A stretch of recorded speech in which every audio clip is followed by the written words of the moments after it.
na ndilo pendekezo lenu wananchi lililoingizwa katika rasimu ya katiba.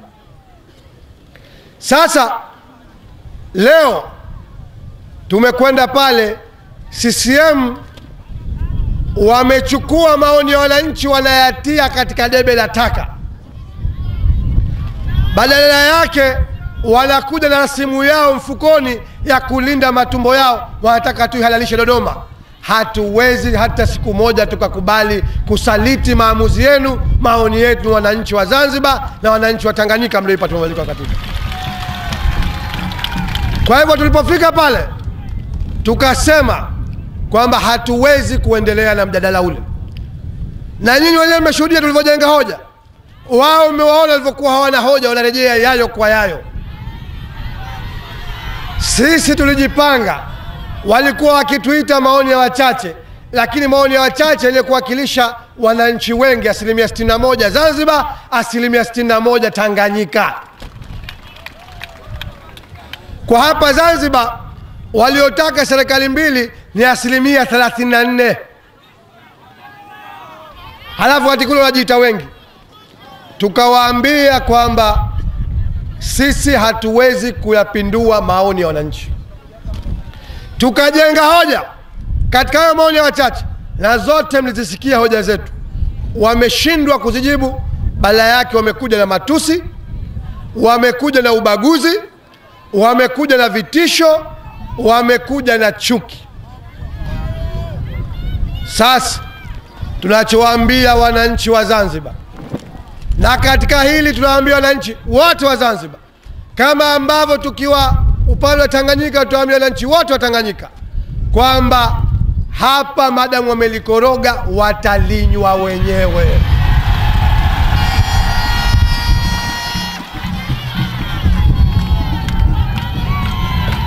Zanzibar, mnakumbuka nilipohutubia mkutano wa Pemba, mnakumbuka mlioziona video nani CD zake, nilikwambieni wakiheshimu maoni ya wananchi tutakaa kujadili, wakituletea rojo tutaliwachia rojo lao wao wenyewe.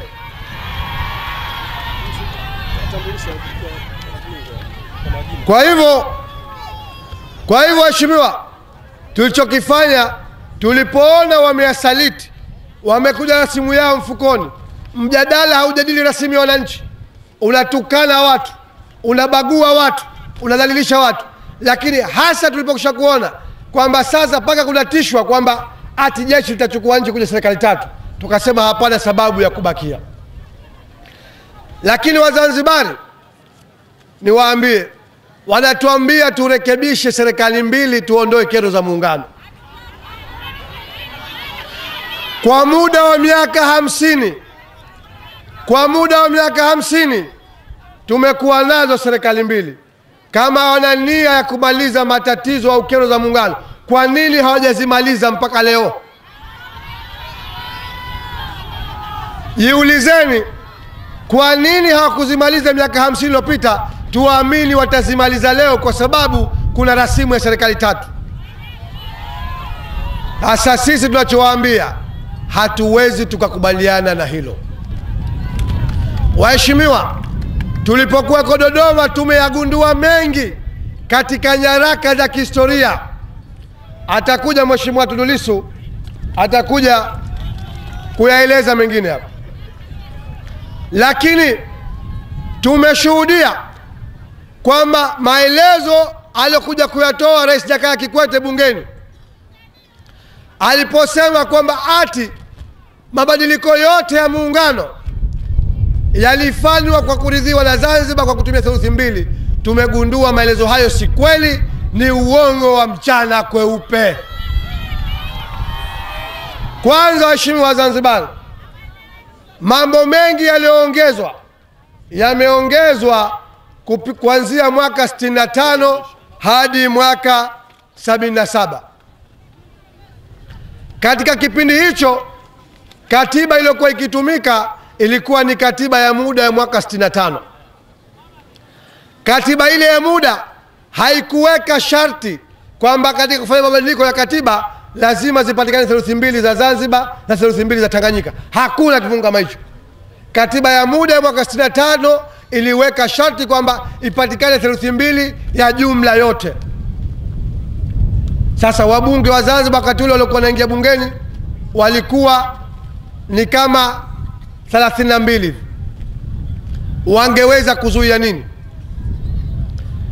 Lakini ule msingi wa ridhaa haukupatikana. Na mlishuhudia kwamba nilitoa mfano wa jambo moja kubwa sana. Jambo la mwanzo kuongezwa katika orodha mambo ya muungano lilikuwa ni swala la sarafu, benki kuu na fedha za kigeni.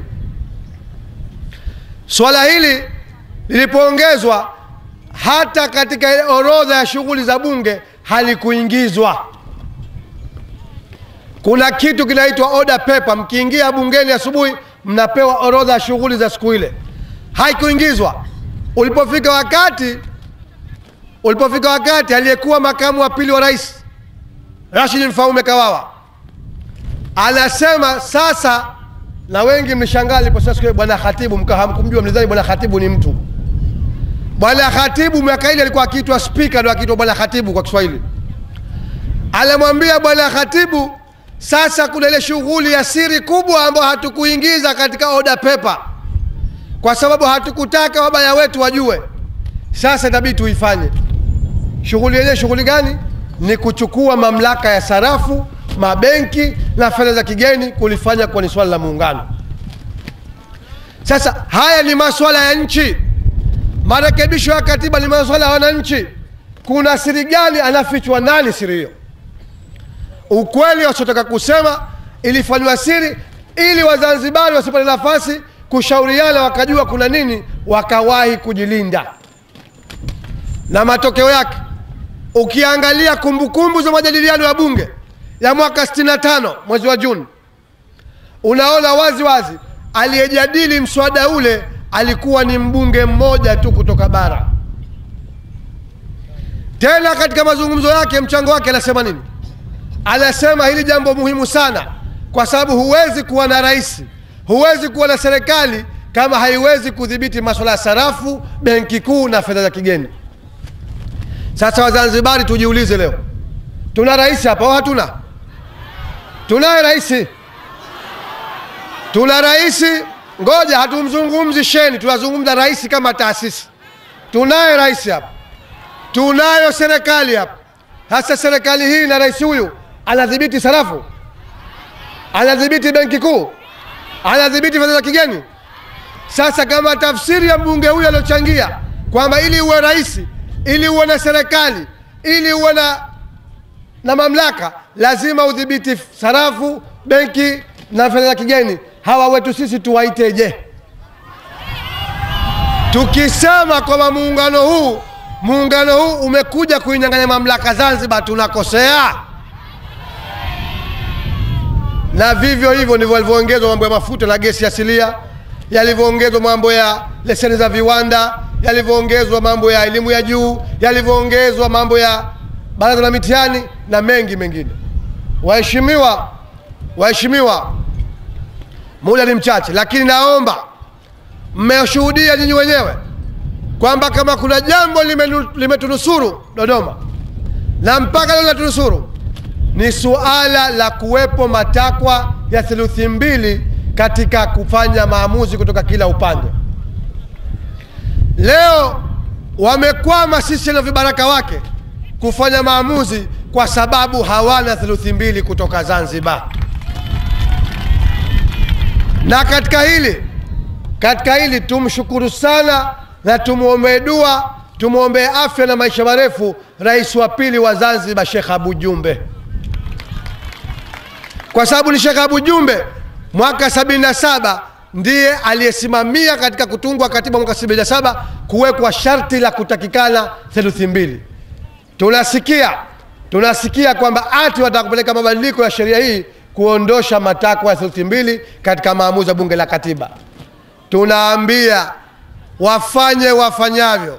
Mwaka huu tunaambia hawana ujanja, mtaimbo umeganda. Hawana ujanja.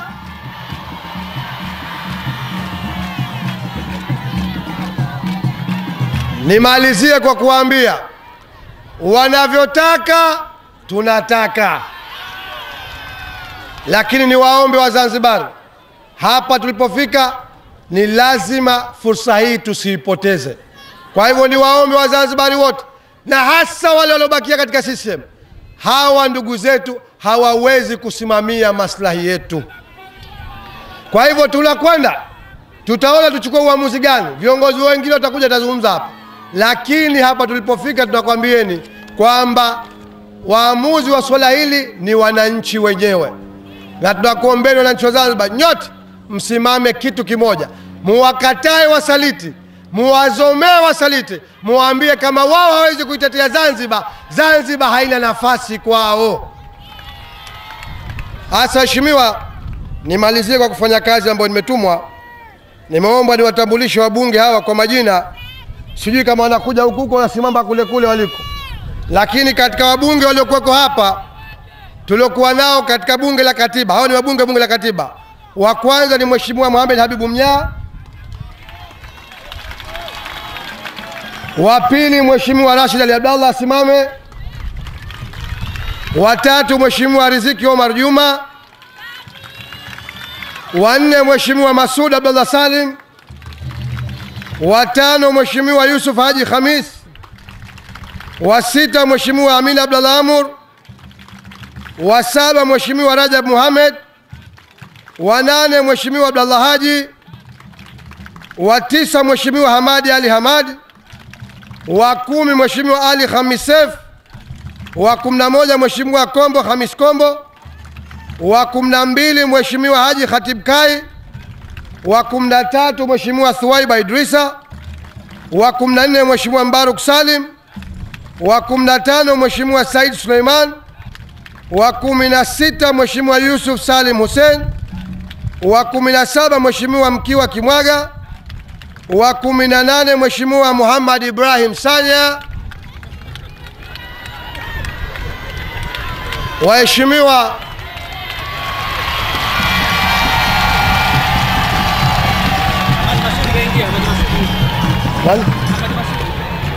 naambiwa na Mheshimiwa Hamad Masud, naibu katibu mkuu wetu wa CUF, yuko hapa, namwomba asimame vile vile.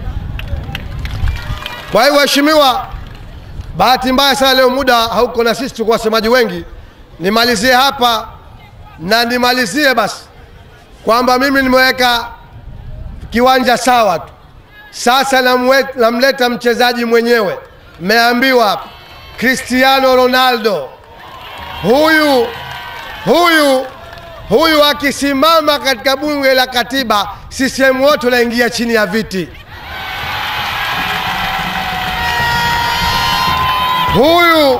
Huyu ndio aliosimama, ikabidi CCM kwa kuzogopa hoja zake wakazima TBC ati wananchi wasisikia anachokisema. Asa leo tunamleta katika uwanja huu, kiboko yao, mpeni mashangilio ya nguvu kabisa. Mheshimiwa Tundu Lissu, njoo uzungumze na Wazanzibari.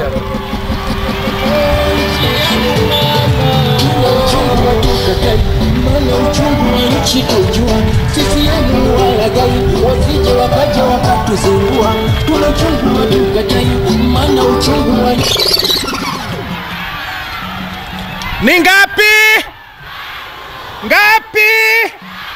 Tatu kweli? Tatu sio? Mbona siwasikii sawa sawa? Ni ngapi?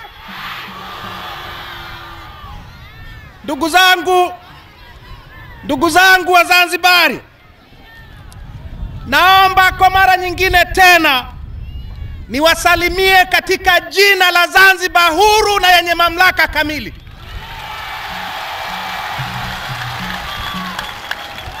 Na naomba niwasalimie kwa jina la Tanganyika huru na yenye mamlaka kamili. Na niwasalimie kwa jina la shirikisho la Tanganyika na Zanzibar lenye hadhi na haki sawa kwa hizi nchi mbili.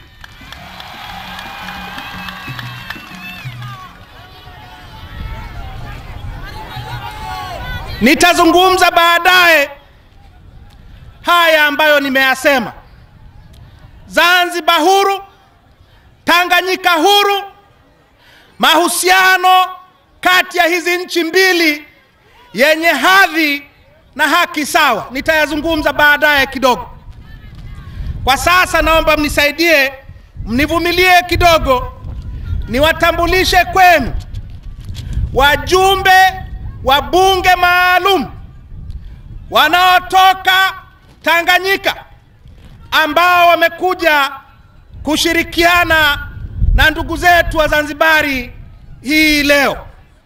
Tumekuja na ujumbe mkubwa sana wa wapiganaji katika bunge maalum, na itakuwa vibaya tusipowatambua hawa ambao wamefunga safari kuja Zanzibar kushirikiana pamoja na nyie. Naomba nimtambue mjumbe wa bunge maalum na mwenyekiti wa Umoja wa Katiba ya Wananchi Ukawa, Mheshimiwa Freeman Aikaeli Mbowe. Tafadhali mheshimiwa. Naomba vile vile nimtambue mjumbe wa bunge maalum na mwenyekiti wa Ukawa vile vile, Mheshimiwa Profesa Ibrahim Haruna Lipumba. Naomba nimtambue mwenyekiti mwingine wa Ukawa na mjumbe wa bunge maalum, Mheshimiwa James Francis Mbatia. Mheshimiwa Mbatia, tafadhali.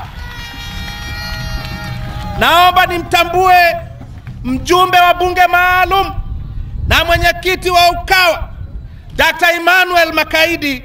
Dr. Makaidi, tafadhali. Nimtambue mjumbe wa bunge maalum wa kutoka Tanganyika, mpigania uhuru wa Tanganyika wa miaka mingi, na mwenyekiti wa Ukawa, Mchungaji Christopher Mtikila. Mchungaji Mtikila, tafadhali. Naomba nimtambue mjumbe wa bunge maalum na mbunge wa jimbo la Iringa mjini, Mheshimiwa Mchungaji Peter Msigwa. Mchungaji Msigwa, tafadhali. Nimtambulishe kwenu mjumbe wa bunge maalum na mbunge wa viti maalum, Mheshimiwa Grace Sindato Kiwelu. Mheshimiwa Sindato Kiwelu, tafadhali. Na nimtambulishe kwenu mjumbe wa bunge maalum na mbunge wa jimbo la Mbozi Magharibi, Mheshimiwa David Ernest Silinde. Mheshimiwa Silinde, tafadhali. Nimtambulishe kwenu mjumbe wa bunge maalum na mbunge wa jimbo la Arusha mjini, Kamanda God Bless Jonathan Lema. Mheshimiwa Lema, naomba ulipo wapungie Wazanzibari mkono. Na nimtambulishe kwenu mjumbe wa bunge maalum na mbunge wa viti maalum, Mheshimiwa Susan Kiwanga. Mheshimiwa Kiwanga, tafadhali. Vile vile nimtambulishe kwenu mjumbe wa bunge maalum na mbunge wa viti maalum, Mheshimiwa Margaret Sakaya. Mheshimiwa Sakaya, tafadhali. Na nimtambulishe kwenu mjumbe wa bunge maalum,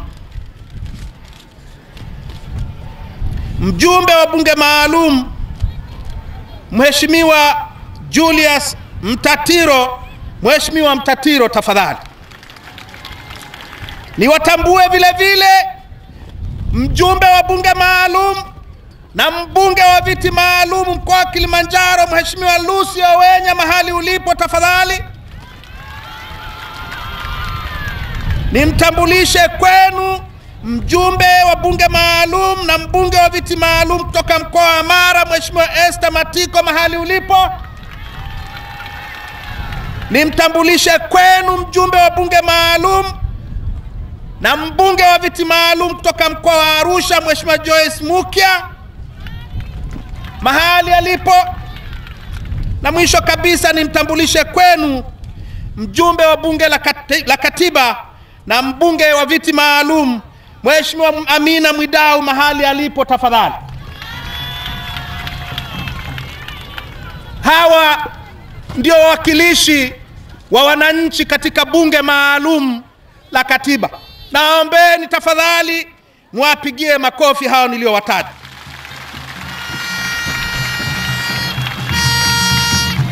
Na washukuruni sana. Ndugu zangu, muda sio rafiki sana. Muda sio rafiki sana. Lakini ni muhimu tukazungumza mambo yanayohitaji kuzungumzwa juu ya nchi zetu mbili. Na naomba mniazime masikio yenu nizungumze mambo yanayohitaji kuzungumzwa ya nchi zetu hizi mbili. Nimesema nilipoanza kwamba na wasalimuni katika jina la Zanzibar huru na yenye mamlaka kamili. Na nikasema na wasalimu katika jina la Tanganyika huru na yenye mamlaka kamili. Na nikawasalimu tena kwa jina la shirikisho la hizi nchi mbili lenye hadhi na haki sawa kwa hizi nchi mbili. Sasa naomba kabla hawajasema nimetukana, naomba nijitetee. Ndugu zangu, kwa nusu karne, kwa miaka 50, Zanzibar imekuwa koloni la Tanganyika. Kwa nusu karne, Zanzibar imefungwa minyororo na Tanganyika. Kwa nusu karne, Zanzibar haijawa huru. Sasa niwaambieni ndugu zangu, ukitaka kujua kwamba nchi ni huru au la, angalia uwezo wake katika mambo ya nje. Angalia uwezo wake katika mambo ya ulinzi. Angalia uwezo wake katika mambo ya kiuchumi. Ukiangalia hayo mambo matatu, utaweza kusema wewe ni nchi huru au umetawaliwa na mtu fulani. Kwa nusu karne, masuala yote ya mambo ya nje na uhusiano wa kimataifa kwa Zanzibar yamekuwa yanafanyika Tanganyika. Kwa nusu karne, masuala yote, mahusiano yote ya nje na uhusiano wa kimataifa imekuwa chini ya mamlaka ya Tanganyika. Zanzibar iko huru. Kwa miaka yote, nusu karne, masuala ya ulinzi yamekuwa yanaamuliwa Dar es Salaam. Zanzibar iko huru. Kwa miaka 50, masuala yote ya kiuchumi, masuala ya fedha, sarafu, mabenki, benki kuu yameamuliwa kutoka Dar es Salaam. Zanzibar iko huru.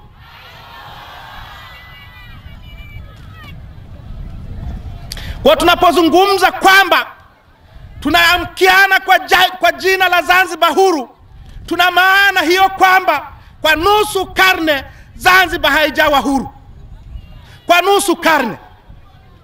Nyie mnafahamu, kama mnafahamu historia yenu, kabla ya tarehe 10 Desemba mwaka 1963 Zanzibar haikuwa huru, kwa sababu kulikuwa na mtu hapa anaitwa Balozi Mkazi, mwakilishi wa Malkia, alikuwa hapa Zanzibar.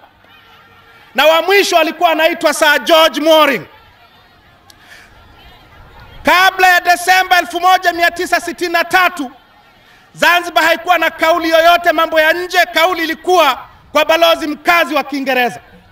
Zanzibar haikuwa na kauli yoyote kwenye masuala ya ulinzi na masuala ya kiuchumi bila kwanza amri ya Sir George Moring.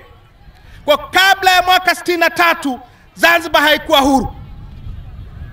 Kuanzia Desemba 10, 1963 mpaka tarehe 22 Aprili mwaka 64 Zanzibar ikapata mamlaka huru.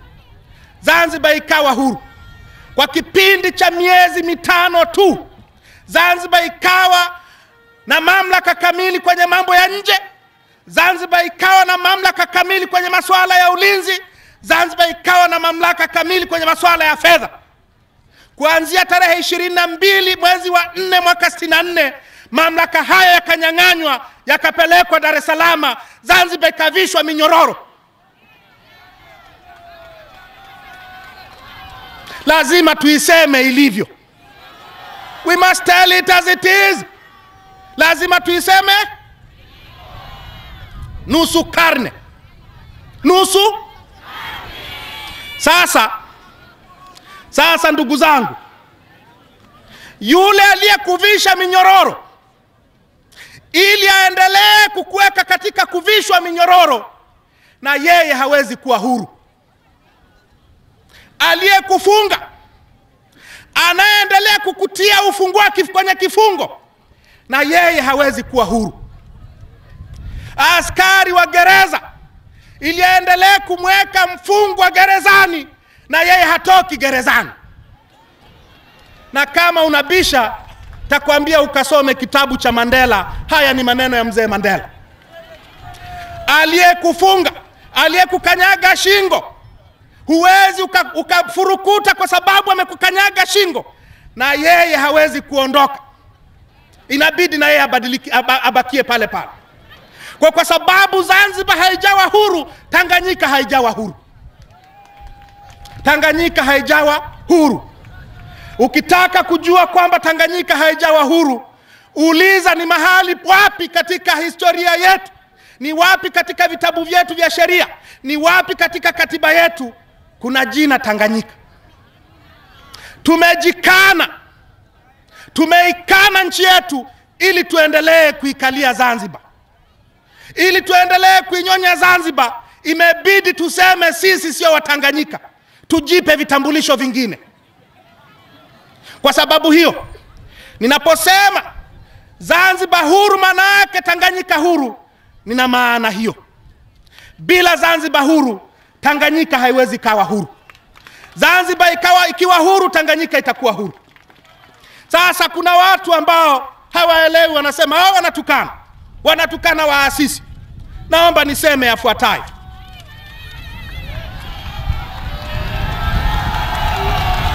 Ni ngapi?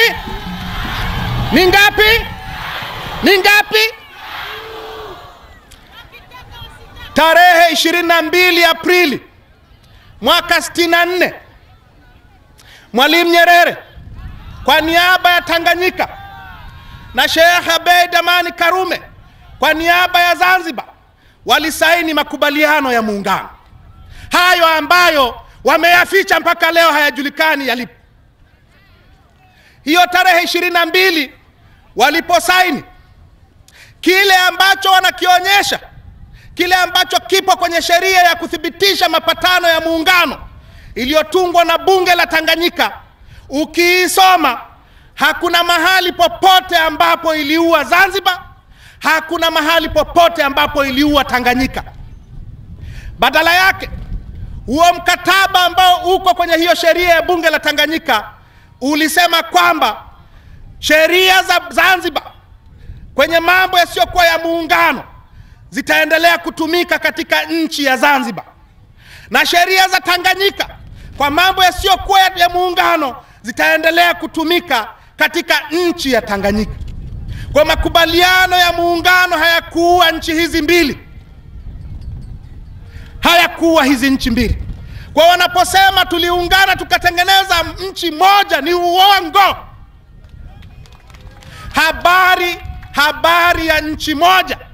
Habari ya nchi moja ilizaliwa mwaka 1984 baada ya Mwalimu Nyerere kumfukuza Aboud Jumbe kazi kwa sababu Aboud Jumbe alidai serikali tatu. Kama una katiba ya Jamhuri ya Muungano, angalia ibara ya 2 inayosema Tanzania ni nchi moja na ni Jamhuri ya Muungano. Angalia pembeni, itakwambia ni sheria, mabadiliko ya sheria ya mwaka 84 ndiyo yaliyoingiza habari ya nchi moja.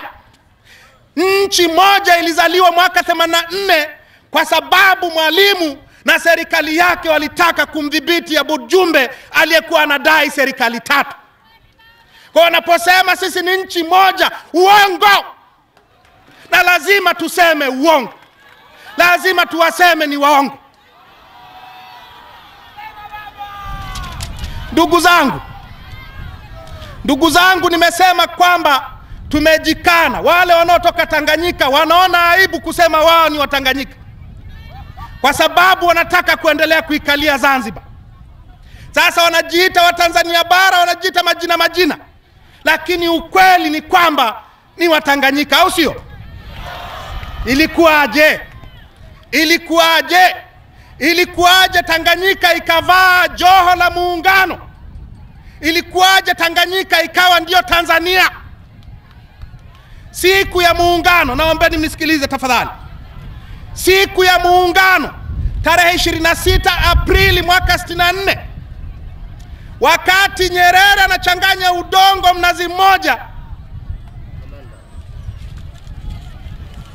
Nimeambiwa na dakika 3.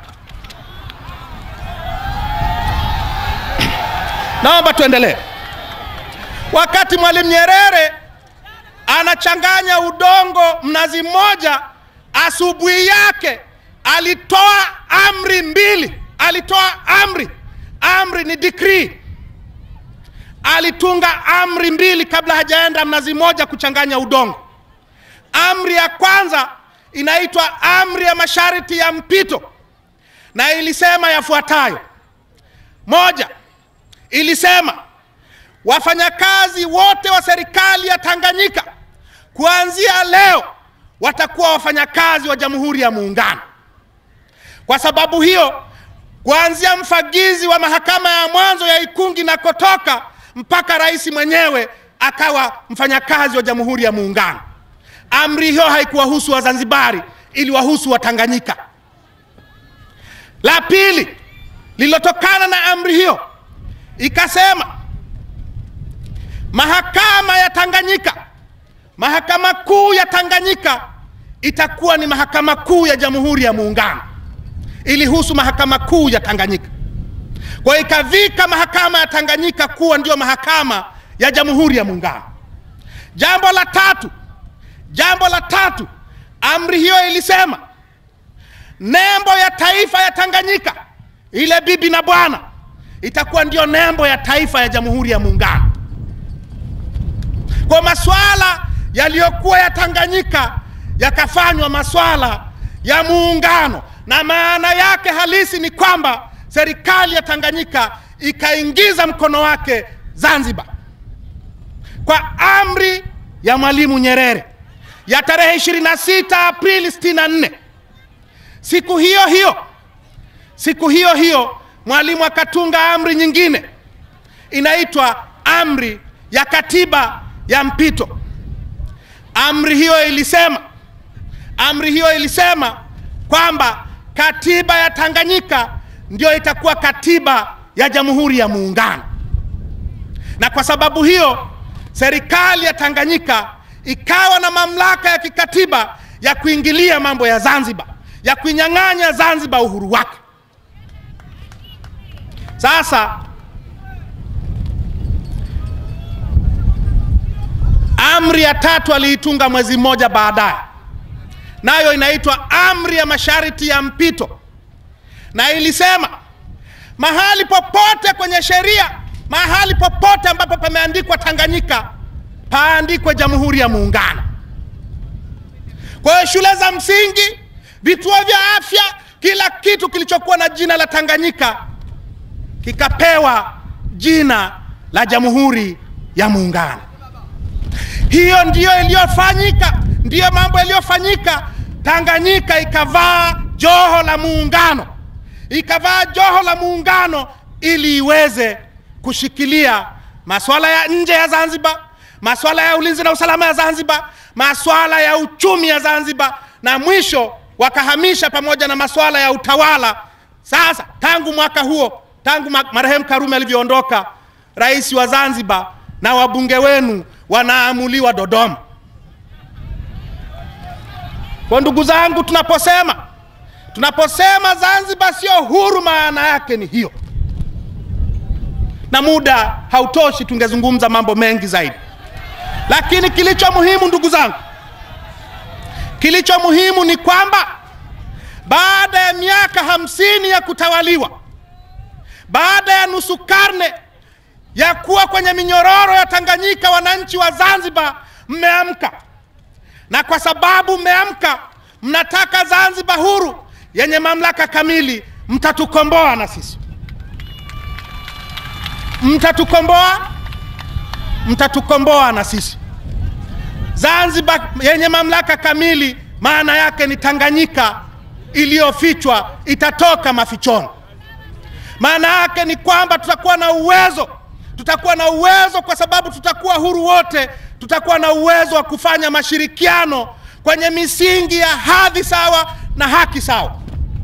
Kwa miaka yote hii watawala wetu wamefanya tumechukiana. Leo hii Wazanzibari wanatuona sisi Watanganyika wabaya kwa sababu ya mambo mabaya ambayo yalifanyika na yamefanyika katika nusu karne hii. Umefika wakati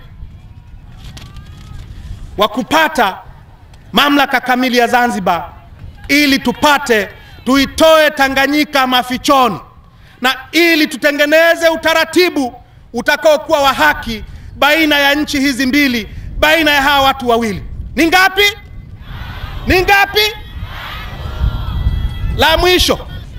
La mwisho ili nimwite Maalim Seif. La mwisho kabisa ndugu zangu ni hili lifuatalo.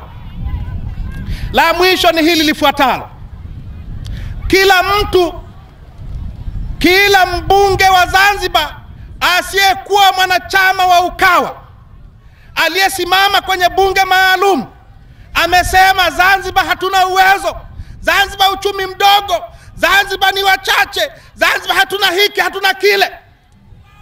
Kila mmoja amesema Zanzibar ni dhaifu.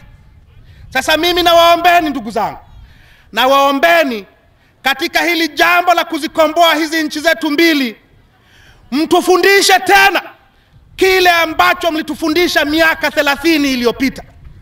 Nyie hamkumbuki pengine. Mwaka 1984 baada ya Alhaji Aboud Jumbe kufukuzwa kazi na kina Duarado kuwekwa kizuizini na wengine wengi kuonewa, Wazanzibari walisema hatutaki tena serikali yenye mamlaka ya kukamata watu na kuwaficha bila kuwapeleka mahakamani. Zanzibar, katiba ya Zanzibar ya mwaka 84 ikaweka haki za binadamu kwenye katiba ya Zanzibar. Na kwa sababu Zanzibar ilipata haki za binadamu mwaka huo, kwenye mabadiliko ya katiba ya mwaka 84 ya katiba ya Jamhuri ya Muungano, watawala wa koloni wa Tanganyika ilibidi na wao waweke haki za binadamu katika katiba ya Jamhuri ya Muungano. Waliiweka kwa sababu Wazanzibari waliweka haki za binadamu katika katiba yao. Naombeni mtufundishe tena, naombeni mtuongoze tena katika hili jambo kubwa ambalo tunakabiliana nalo leo. Ni nyie mnaoweza kutuongoza. Utaratibu wa sasa unasema ili katiba mpya ipite inahitaji 2/3 ya wajumbe wote wa kutoka Tanganyika na wajumbe wote wa kutoka Zanzibar. Bungeni kule wajumbe wa Tanganyika ni ma-CCM matupu, wa UKAWA tuko wachache. Ma-CCM yamejazana kule, yana 2/3 ya wajumbe wa Tanganyika, hayana 2/3 ya wajumbe wa Zanzibar. Kwa nawaombeni ndugu zangu, nyie ambao mmekuja hapa leo, kama jirani yako ni mjumbe wa bunge maalum, mkabe. Kama rafiki yako ni mjumbe wa bunge maalum, mkabe.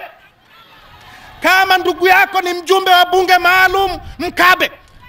Mwambie wewe ndio mwenye uwezo wa kuikomboa Zanzibar na sio Watanganyika. Mkiwakaba sawasawa, wakashika adabu sawasawa, watawenda kuweka msimamo sawasawa, Zanzibar huru itapatikana, na Zanzibar huru ikipatikana, Tanganyika itatoka kwenye maficho yake. Hili mnaliweza kutusaidia nyie wananchi wa Zanzibar kama mlivyotusaidia kwenye haki za binadamu kwenye katiba miaka 30 iliyopita.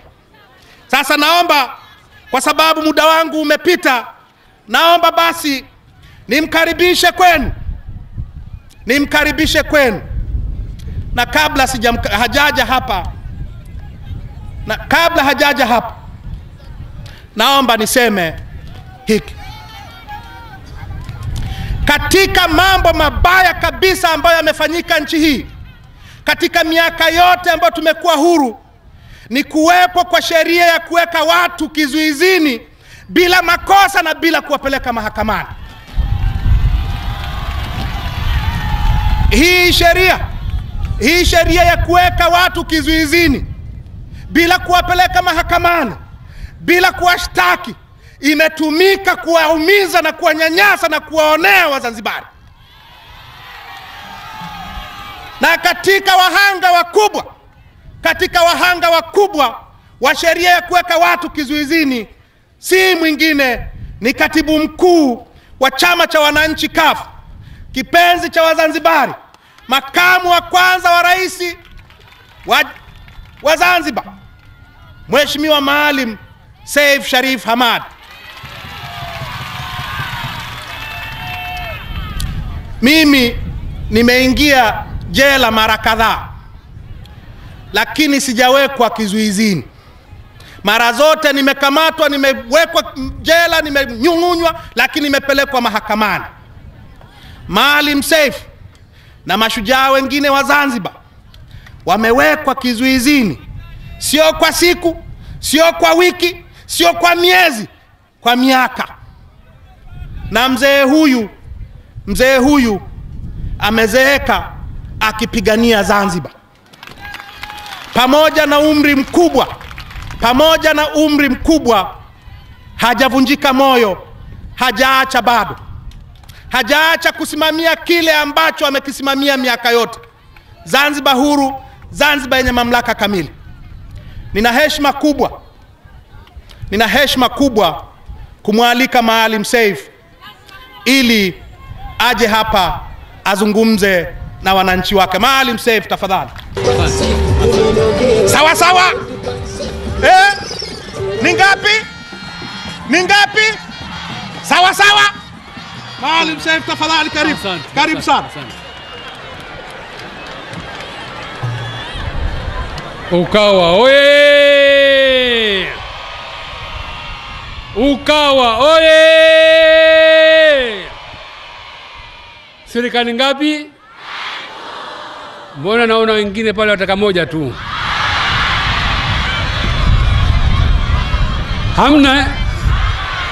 Hakuna dakika moja.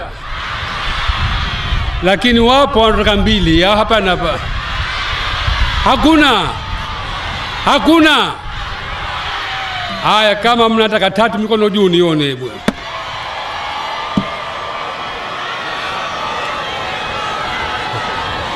Asanteni wa viongozi wa Ukawa ndani ya bunge maalum,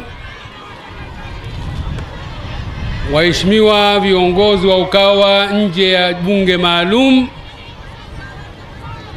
waheshimiwa wajumbe wa bunge maalum, waheshimiwa viongozi, waheshimiwa wananchi wenzangu, salamu alaikum.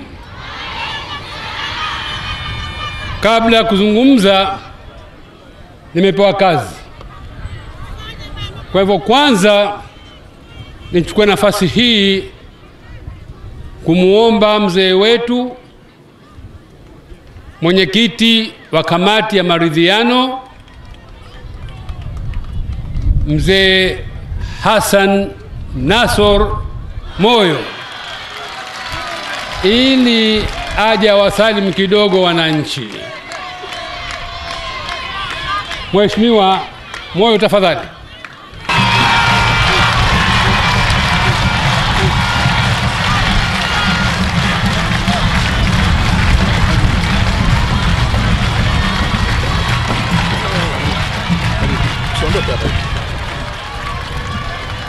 Zanzibar!